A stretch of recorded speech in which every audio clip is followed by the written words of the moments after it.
So this week we wanted to focus on developing more of the mental skills that often get players in the doghouse with coaches. All of these things that you need to work on, it's kind of exposing to go out and work on these things in front of other people. There's so many times throughout the off season where you go to the gym and you're playing pickup and you probably should be working on picking up full court, or you should be working on driving left. But in those moments, your ego takes over. So now you don't want to expose yourself because you're in a competitive environment. You're not willing to engage in potentially being disappointed or embarrassed. Just raise your hand if that's an emotional experience that you're avoiding. But because we're not talking about this part of the game, we're not really addressing it. And when you do that over 1 off season, 2 off season, 3 off seasons, like, you just get really good at avoiding the necessary discomfort that growth requires. And I have to tell you, if we are going to be in this environment, we are going to expose the weaknesses, not only physically, but emotionally, because that is the only path forward.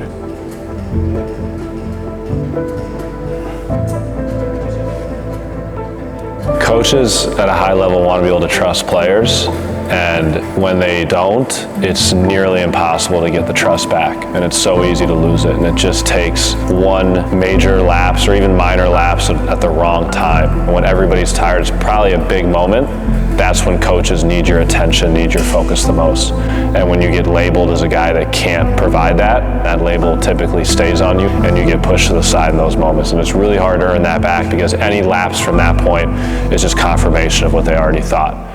Starting with the right, okay? As I get back here, right, you're gonna hear a direction from a coach, okay? That's the direction you're getting to your pull-up, right? So if you hear right, you just gotta get to it, right? If you hear left, you gotta still be able to lead this way, but then exchange, okay? No matter what, you're getting the lead foot in front, okay? Left does not mean just abandon it and get to your left, okay? You still need to get here, okay, but left means you exchange and go the other way.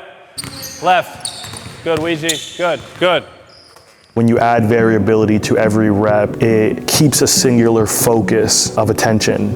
If you allow your attention to drift anywhere else but the instruction, you don't stand a chance of being successful. So it's training the attention span through variability. Stop, James, you're going so slow, you're just thinking. I know, but exactly, you're trying to think about it. Just this part hasn't changed. If you're fucking this part up, it's because you're looking ahead to the next part. There's this gap in player development that really dismisses the cognitive ability of an athlete when we're only focusing on the physical. So when we can highlight in real time how mental lapses influence the physical ability, it helps the players value this part of their game and take accountability for it. Eyes up, chest up. Come on, eyes up, chest up.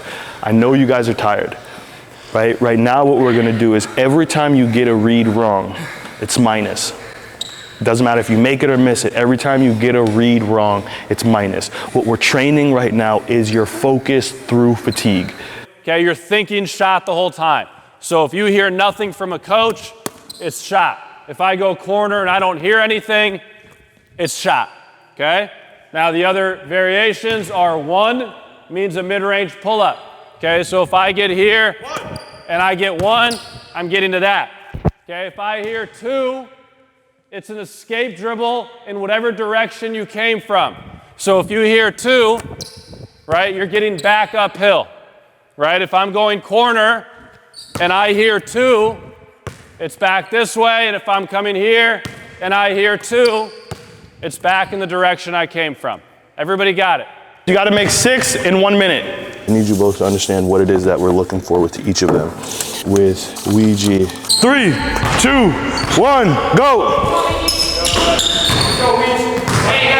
Ah, shit. Performance too often dictated by comfort rather than intentional effort. He must shift from being reactive to proactive in how he approaches adversity and feedback. It's something that we have to be mindful of. Habits in low stake settings. Level of competition enables poor habits to form without consequence. What do you think that means? James, Ouija just gives up shots. Be ready to shoot here. He just gives them up. There you go. Way to be ready. Solid. It's an easy read against Ouija.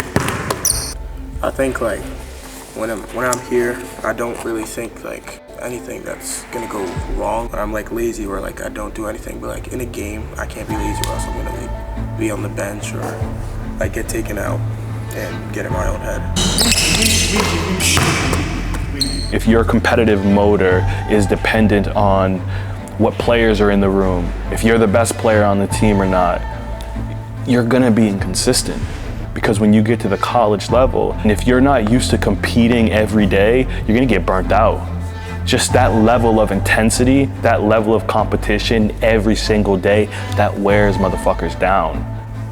I know which version of him we're getting. I know what version of him we're getting.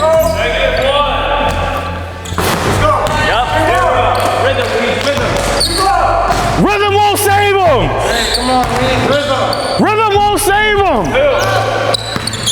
I don't remember that one. I don't remember that one. So many athletes are written off because coaches perceive mental hurdles as fixed, unchangeable traits rather than trainable skills. The truth is that mental and emotional development is just as crucial and trainable as physical ability. When coaches understand and prioritize this, they unlock a higher level of performance and resilience in their athletes. Okay, right, so Gab, what do we talk about? Explosive in the open floor, thrives in transition, projected 3-and-D archetype at the college level. Needs to improve comfort with ball, currently struggles to keep eyes up when attacking, limiting ability to read the second line of defense, struggles to adapt to new environments or changes in circumstances, becomes rigid under uncertainty, emotional regulation, easily distracted by emotional state. For me, it was like the drill in the beginning when we did like the pullback, and then once we added like the left or right direction, I felt like I kind of was overthinking too much and defeated myself before even like giving myself a chance to get it right, I guess. And then the same thing with the shooting drill, once you added like the 1 or 2, which was something unlike we did the other week, and then I just was like I'm not gonna fucking get it before it even started. And then I hit one shot and like it still feels like so far away, the end goal. I was just so focused on that the whole time that it just like fucked up with my shot too. With Connor, if you notice the mental block with him, attention to detail often needs instruction repeated, creates separation with ease, with elite level speed and dynamic scoring instincts. Needs to improve active listening to process not just what is being said, but why. Remember, we went from this drill to that drill. I asked Connor what was the next series, what was the first thing we did. He couldn't remember. Especially problematic at a guard position. Thing that stuck out to me today, instinctively, you want to drive because you know that you can get a basket beating anybody off the dribble. No, you got to make the right read. You got to make the right read, Connor. You got to. You were open for a shot, right or wrong. If we're going to make the necessary growth for your game and not just for beating the drill, you have to program yourself to take the right shot every time. You're doing that thing. Look at me. You know what I'm talking about, right? What am I talking about? Predetermined. You're doing what you know you can get away with. At a high level, the defenses are so good, you don't know when you're gonna get a wide open shot. So if you, as a point guard, are turning down open shots, that's never a good thing. These are the things, right? So that's what I want you guys paying attention to. So as we were going through this, obviously it kind of got progressively more difficult as the day went on. Where did you find yourself struggling to maintain focus? And the reason I ask you this question is because if we're not able to get really honest about the moments where we drift off, how can we be intentional about working on it? James. We were with Kai and we were working on the pull back, and it was the 5 steps back. I was getting in my head about that. And like, when you say getting in your head, I want you to try to give words to that. Like, I was just getting frustrated at myself, and Thank you.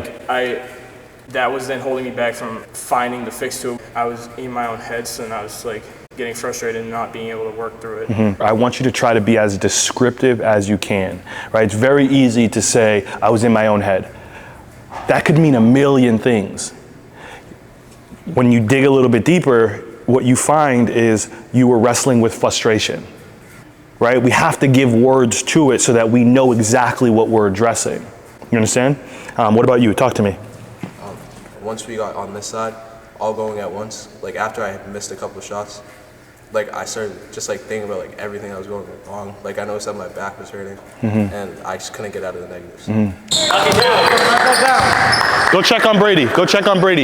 You're good. Don't think about it. Let's go. Next shot. Down there, you felt fairly comfortable. Yeah. And then when we came down here and everyone was watching,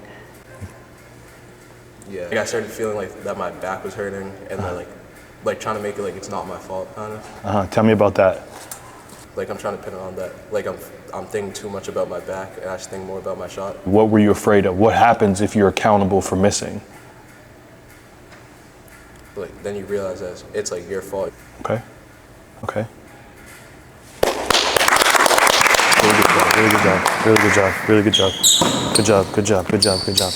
All right, boot camp on 3. 1, 2, 3, Boot camp.